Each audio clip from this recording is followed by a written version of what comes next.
morning, Discovery, and a special good morning to you, Steve Lindsay. Good morning, Mike, and thanks to my family for that song. Houston and Discovery from the station for Robo, starting grapple now. Discovery copies. Houston copies. And this begins our robotics operations today as the station's arm will be used to reach over, grab onto the OBSS, lift it out of the payload bay, and hand it off to Discovery's robotic arm. Houston and Discovery, you are go for SRMS OBSS grapple. Okay, Nicole, describe your day. All right, can you see the cupola?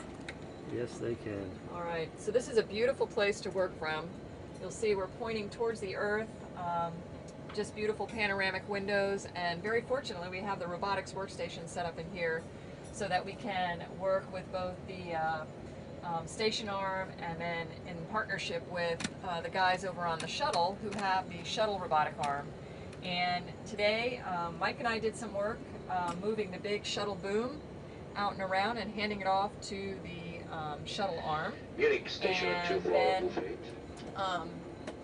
later Katie and I got to do a task that we call a walk-off, which is where we take one end of the arm, put it on a place on the station, take the other end off, and now the base and the tip are exchanged. So basically this arm is very cool because you can move it all over the space station to different spots, and it gives you different access to do all kinds of work across the space station.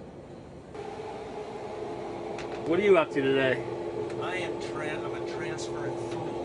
Delivering the crew care package. Delivering the crew care package, snackage, coffee cakes. Hey, Katie. Yes. Oh, she's in the cupola. So that's your day today?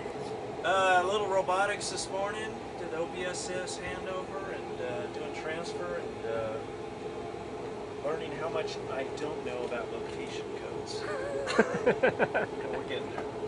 Tell us what you've done today. So well, let's see. I got up, I flew through this magnificent station, and then I got to remove the OBSS from the payload bay, twirl it around, and hand it off to the shuttle arm so the shuttle guys could, that's us now, use it to look around.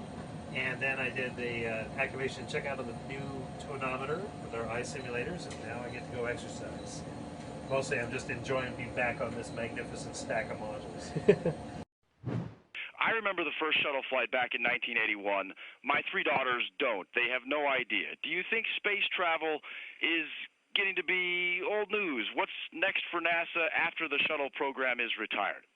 Well, I think the objective that NASA set out back in '58 was that space travel shouldn't really be news after a while. It should be part of our routine existence. And so to think that we've had the space station continually inhabited for the last 10 years, so there are fifth graders who've never known the space station not to be in space with astronauts on board, I think is a major success, a milestone for NASA.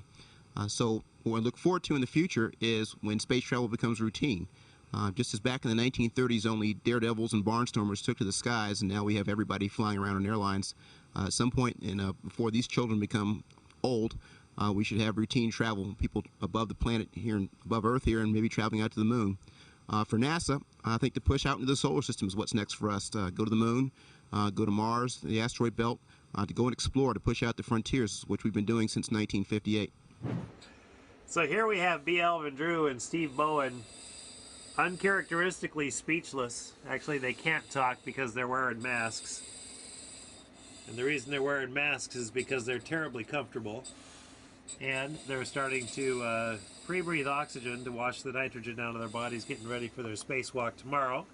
In about a half hour, we're going to shut the door here, and they're going to depress down to about 10.2 psi, roughly about 10,000 feet in altitude. And they'll spend the night there.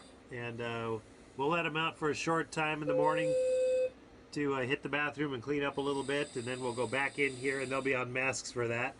And once they get back in here, we'll get them all dressed up in their spacesuits and ready to go out the door.